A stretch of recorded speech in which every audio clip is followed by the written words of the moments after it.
dans un petit quartier tranquille, se passa une histoire aussi insolite qu'agaçante. À l'angle de la rue, il y avait une maison modeste dont le garage cachait un secret bruyant. Ce secret appartenait à Marc, un jeune homme de 25 ans, passionné de mécanique et de ferronnerie.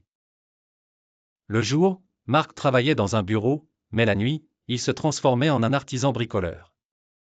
Avec l'accord tacite de son père, il utilisait le garage familial pour réaliser ses projets mécaniques en cachette. Au départ, les voisins toléraient sa passion nocturne. Ils écoutaient d'une oreille mi-attentive le bruit du métal contre le métal et le bourdonnement incessant des machines.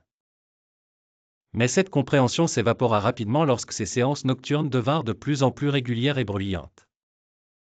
Madame Dupuis, qui habitait juste à côté, était spécialement incommodée par ces activités. Elle avait toujours vécu dans ce quartier paisible et voyait d'un mauvais œil son voisin Marc transformer leur havre de paix en une zone industrielle. Chaque nuit où les outils s'animaient, elle perdait le sommeil et sa patience. Un soir, excédée par le bruit, elle décida de frapper à la porte de Marc.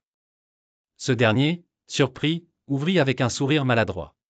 « Marc, nous comprenons que vous avez cette passion, mais nos nuits deviennent insupportables, dit-elle d'une voix polie mais ferme. » Marc, gêné, s'excusa et promit de limiter ses travaux au week-end et de les finir avant minuit. Pourtant, l'habitude était trop ancrée et malgré ses bonnes intentions, il retomba vite dans ses vieux travers.